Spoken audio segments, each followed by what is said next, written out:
To talk more about the cell phone ban is New Jersey State Assemblywoman Rosie Begoli. Assemblywoman Begoli, welcome to New Jersey Mornings. Thanks for getting up with us this morning. Good morning, Ken. Thank you for having me. It's a pleasure. Well, you bet. Well, you joined Governor Murphy yesterday at Woodbury Junior Senior High School to highlight the cell phone ban there. What stood out to you most from that visit? Was it the students locking their phones in those yonder pouches he was just showing, or the feedback that you got from teachers and students about having fewer distractions so they could focus more on school? I think it was the feedback that we got from the teachers and students. I am a superintendent principal of schools myself, and we do not allow cell phone use in our schools either. Um, as the governor said, my school puts the cell phones in bins. But to see how the students come in the morning, actually place their devices in a much bigger school district than where I work, and then have the feedback that they actually felt calmer as a result of having to do that, that the teachers felt that they could teach, that they were able to finally deliver a lesson without having to worry that there are cell phones being used in the classroom. One of the teachers described that the students would use apps to solve the math problems. And she felt like now the kids are actually engaging in mathematics and engaging in problem solving with one another, as opposed to getting an app, taking a picture of the problem, and having their cell phones get the answers for them. So listening to the teachers tell me how valuable the change has been to them as teachers in the classroom, but more so hearing how the students felt. They felt more emotionally and socially connected with their peers. They didn't feel that they were going to. One of them said, I'm so happy I don't have to worry about TikToks or dances happening in the hallway. Congestion, we can get to classes faster because there's no congestion of people checking their phones in the hallways between classes. The fact that they didn't have to worry about cyberbullying during school hours. The fact that they were calmer and they said they were getting better grades. All those things makes this piece of legislation so meaningful, because I can see already through the visits that we had yesterday the impact that not having those cell phones readily available is already having to students and teachers. You know what's funny, Assemblywoman? I would have thought that students who are so addicted to their phones, because let's just face it, you're younger than me, clearly, but I wasn't raised with a phone in my hand. You probably weren't raised I with a was phone in your not hand, but raised these with a kids, phone in my hand. right, right? But these kids have been. So I thought that being like separating from their phone would have caused anxiety and there would have been a big amount of outrage. It is so refreshing to hear that the kids had a positive reaction. It actually, my heart is warm knowing that, wow, these kids are going to actually be able to learn to interact, because I'm sure you've encountered a lot of kids from like the Gen Z. They don't know how to look you in the eye. They're so used to having this, where they're just, yeah, yeah, yeah. And I get incensed when you're trying to talk to somebody and they just ignore you and they're just down it, because they're not paying attention to you when they're typing away on their phone. So it just must have been so refreshing for you too, being an educator, and then being in the assembly to see that. Now, I know that you and Assemblyman Cody Miller are sponsoring a bill that would direct the State Department of Education to actually develop guidelines so that there's more Yes. consistent policies in schools. So what's the goal of that? Is it to have kind of a universal policy, or would you let each district or school develop their own method? We would want each district, local control as an admin myself is very important. Not everything Mhm. that maybe Woodbury is doing is going to fit my small little school district or fit a bigger high school like Patterson or Elizabeth. So we want the school districts, the intent is really for school districts to develop policies within the guidelines that are going to be handed down by the Department of Education for the use of cell phone during non-use of cell phone during instructional time. Um, for example, Woodbury allows the students after the bell to be able to take their phones and use their phones for extracurricular activities, or maybe, going on a field trip. They allowed the students to have their cell phones. I think that would give parents peace of mind if their child is on a field trip, that their child is able to contact them or connect with them.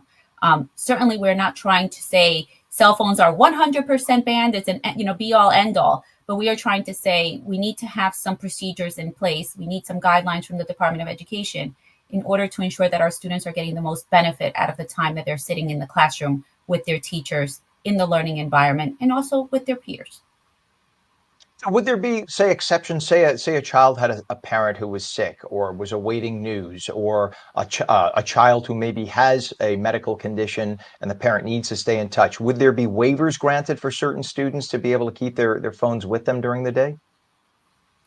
I don't know if they would keep their cell phones with them. I'll give you a perfect example. I have a student in my school who is diabetic and monitors glucose Mhm. sugar through their cell phone. The cell phone is Right. kept in a pouch with the school nurse with a code, and the nurse is also monitoring the sound of that cell phone to ensure that the student is safe at all times. So if the student's glucose sugar goes down, the nurse is alerted immediately and is being able to help that student um, within seconds.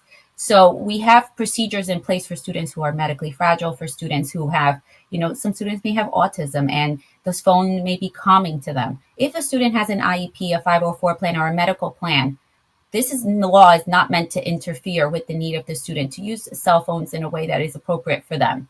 But Right. if I have to call mom to tell mom that I'm going to stay late because I have play practice, our land use of of our the landline, like it was available to me and you, Ken, is still available in the Right. main office. Hey, So back in my uh, day, it was two tin cans and a string. That's how we did it. Hello, who's so there? students are always welcome. Yeah, we want them to be able to reach their parents. We don't want them to not Right. feel disconnected during the school day. But just like you and I did, or you, I don't know about the tin can. You don't, I don't think so. But but we're always Well, able to use maybe rotary dial.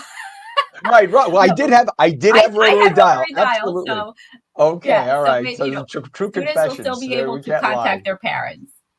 Our friends are watching. We can't lie about age that way, right?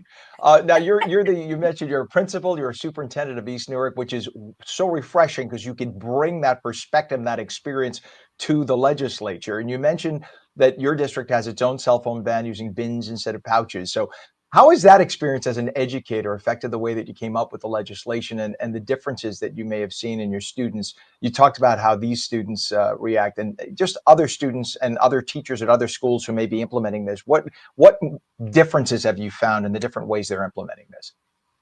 Well, that's the point why we decided to make this law just local control. My very small school district, the pouches are maybe not needed. We have a small amount of students, and it's easier for me to just put them in bins, and at the end of the day, have the students come and pick them up and keep them safe and locked. So that's easier for me. That works for me. I saw another school district where teachers had actual little lockers in the classroom that they can lock. Um, Whatever works for a school district is what we want them to use. What has impressed me the most is the openness of individuals across the state on both sides of the aisle wanting this legislation, feeling like this legislation has been very, very needed. When I came home after the state of the state, my son said to me, I have two 16-year-old sons, and they said to me, "You're going to be the face of banning cell phones in New Jersey?" And then I said, "Yes, but everybody wants it." So it's Right. okay. Everybody wants Yeah, it, so it's that's a good okay. thing.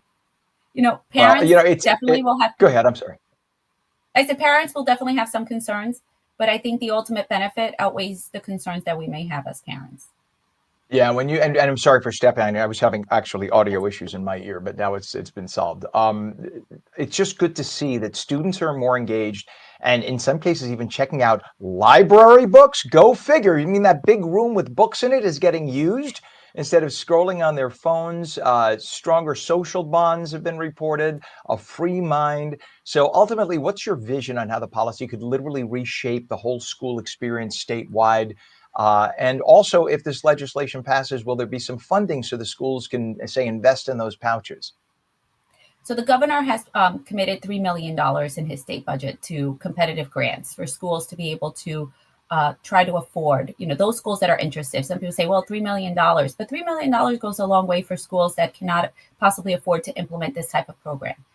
One of the biggest things that we deal with in education as a superintendent is that we end up with unfunded mandates. At least this mandate is Hmm. going to receive a little bit of funding through competitive grants. I'm happy to always see that some funding may be coming to us to implement guidelines and programs and services for students. But ultimately, I guess my vision and Cody's vision and Senator Moriarty's vision in supporting this bill is that we get back to the business of learning and the business of teaching, and that students are focused every single day on what matters most, and it's their education.